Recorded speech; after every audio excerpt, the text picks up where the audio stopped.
Assalamualaikum warahmatullahi wabarakatuh. Selamat pagi, selamat sore, selamat malam. Ketemu lagi di channel kita Al Azhar Tour and Travel. Gimana kabar teman-teman? Alhamdulillah baik ya. Mudah-mudahan selalu dalam keadaan sehat walafiat. Oke teman-teman, kita mau memperkenalkan diri dan punya acara baru nih, program baru di Al Azhar Tour and Travel. Ya. YXKGC. Ya kali nggak cerita. Oke, teman-teman, bisa diceritakan kita bareng Kak Samuel sama Kak Jonathan. Sebulan nih nama samaran ya.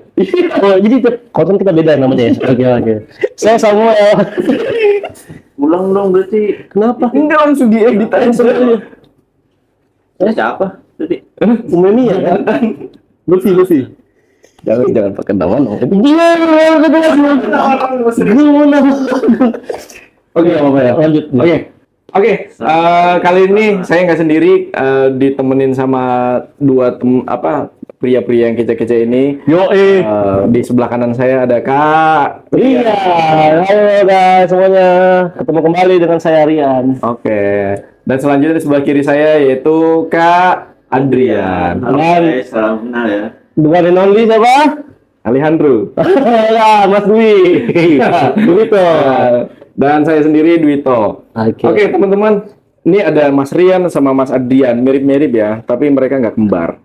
Iya. Oke, di program kali ini kita YXGC ini apa sih, bisa dijelasin Kak Rian? Oke, YXG itu adalah cerita-cerita yang kita tampung dari media sosial kita yang udah dikirim oleh follower kita. Betul. Di seluruh media sosialnya. Jadi kita akan menceritakan pengalaman-pengalaman unik, lucu ataupun spiritual selama di Tanah Suci.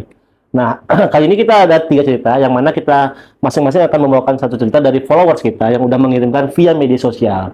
Oke. Apa aja, Kak? Apa aja nih? Media sosial kita. Instagram, TikTok, dan YouTube, dan Email bisa? email bisa. Oke. Kita akan Kak, ada yang nanya nih. Apakah cuma cerita di Tanah Suci doang atau di tempat lain? Nah, kalau itu kita prioritaskan untuk yang Tanah Suci. Cuma kalau teman-teman ada cerita unik yang mengenai pengalaman spiritual, nggak apa, dikirimkan ke kita. Nanti kita akan kurasi dan kita akan bacakan di YouTube kita. Oke. Pasti teman-teman udah nggak sabar kan mau lihat cerita. Kita kali ini ada 3 cerita ya. Betul.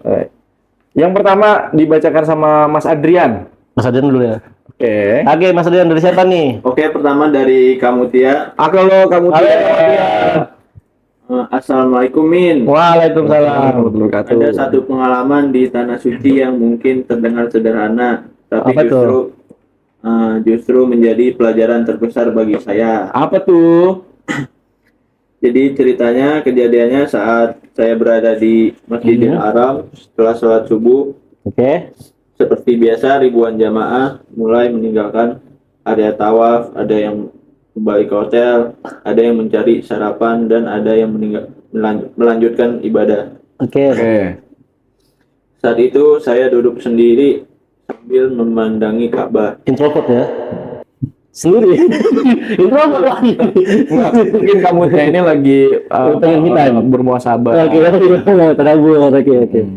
Terus di tengah keramaian, perhatian saya tertuju pada seorang petugas kebersihan.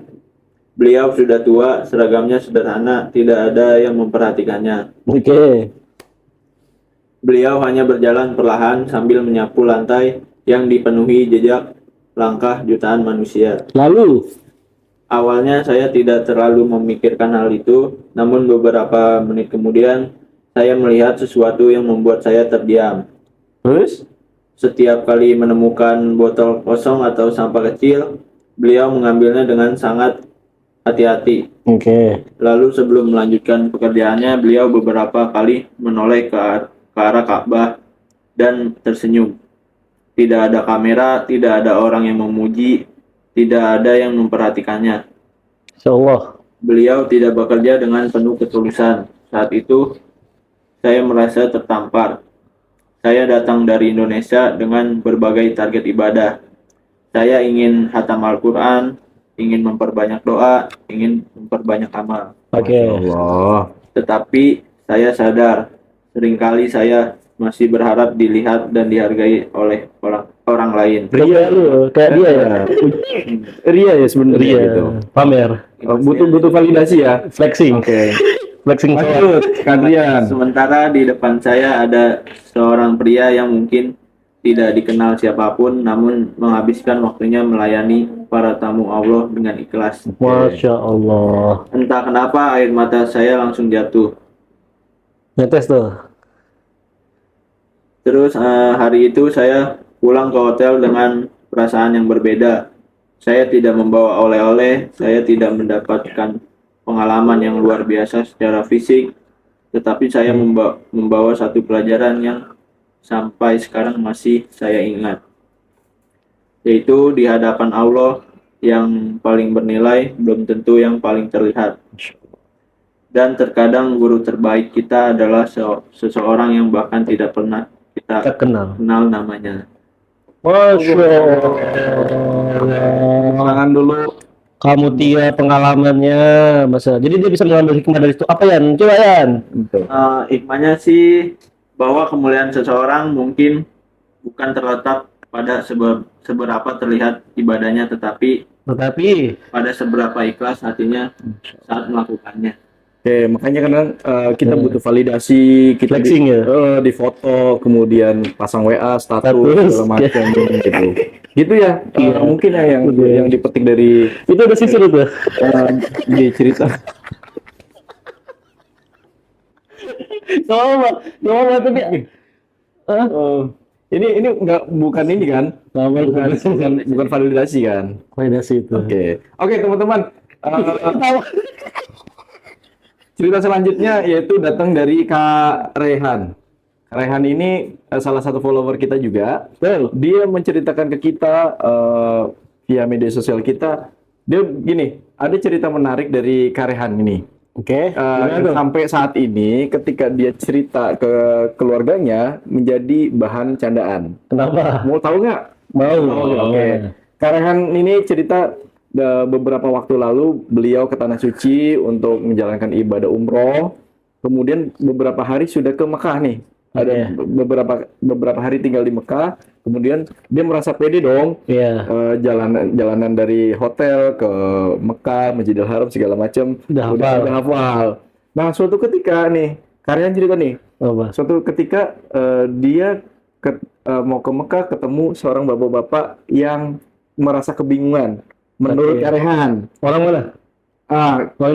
Kayaknya bukan deh. Kak Rehan ini cerita karena dia tidak apa namanya dari perawakannya bukan dari Asia. Eropa.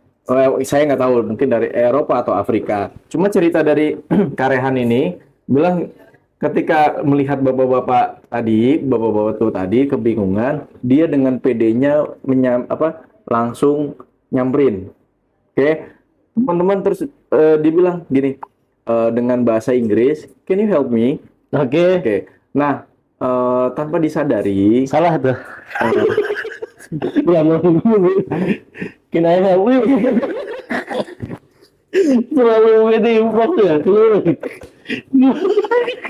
Untung gue awal ceritanya. Berarti dia nawarin bantuan apa? Iya, si Rehannya.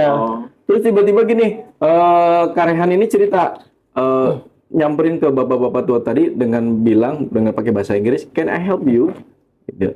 Karena memang perawakannya bukan Asia, makanya dia mencoba untuk menerangkan bisa nggak Kak Rehan ini ngasih bantuan.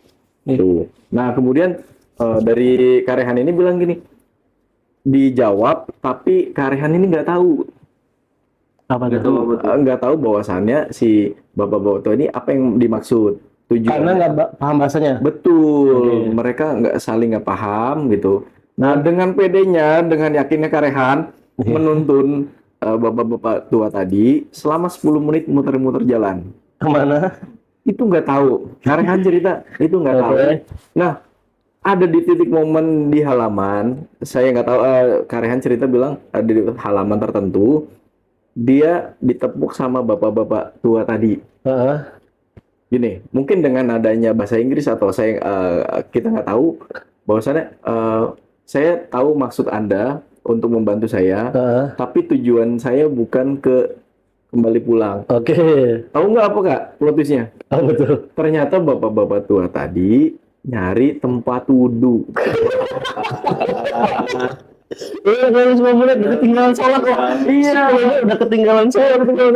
Mungkin dengan PD-nya mungkin merasa kasihan kali ya. Oke. Karyawan ini merasa kasihan terus apa namanya? Ditolong segala macam, ternyata salah. Oke. Itu sampai saat ini Potis ya. sampai saat ini ketika Karehan cerita ke keluarganya itu jadi Betul. bahan bercandaan.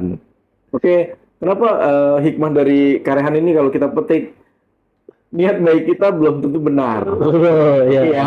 Dan harus dibarengin dengan ilmu pengetahuan bahasa Betul. asing. Karena kalau nggak gitu kita akan ngangong-ngangong gitu, keliling-keliling. Ini cerita menarik sih dari Karehan ini. Oke. Lanjut lagi. Ada cerita apa dari Karian? Oke, Dari salah satu follower kita nih. dari salah siapa? satu followers kita yang dikirim oleh Kak Iqbal. Halo Kak Iqbal. Oke, assalamualaikum teman-teman. Waalaikumsalam Kak Iqbal. Nah, ada satu pengalaman di Tanah Suci yang sampai sekarang saya ingat dan membuat saya merinding setiap kali menceritakannya. Apa tuh? Apa goib itu ya? Oh, Nggak mungkin ya. Nggak mungkin. Nggak mungkin ya.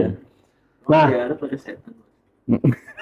ini kalau yang kesananya udah lah ya. Ada satu pengalaman di Tanah Suci yang bikin saya merinding setiap kali menceritakannya. Kejadiannya saat saya sedang melaksanakan umroh beberapa tahun lalu, waktu itu sekitar pukul 2 dini hari sebagian jamaah memilih kembali ke hotel untuk beristirahat. Jam 2 nih. Jam 2 pagi ya? Iya. Berarti mungkin Pak Kak Iqbal ini habis tahajud kali ya? Bisa jadi. Bisa jadi. Tetapi saya memutuskan untuk tetap berada di Masjidil Haram. Suasana saat itu sangat berbeda, tidak seramai setelah salat wajib, tetapi masih banyak yang beribadah.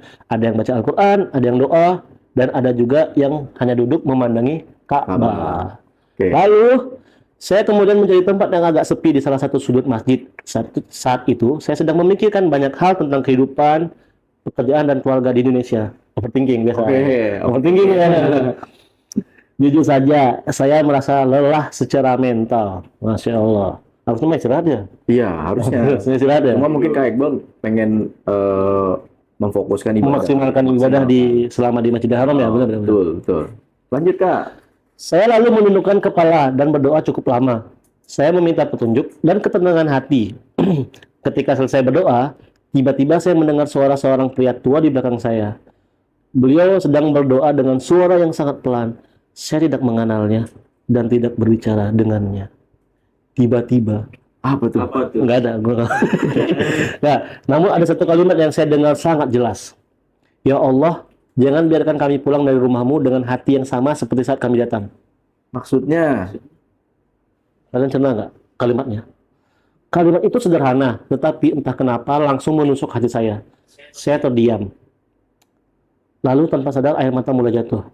Saat itu saya menyadari bahwa selama ini saya terlalu fokus meminta banyak hal kepada Allah, tetapi lupa meminta agar diri saya menjadi lebih baik setelah perjalanan ini. Masya Allah. Saya menoleh ke belakang untuk melihat siapa orang yang mengucapkan doa tersebut.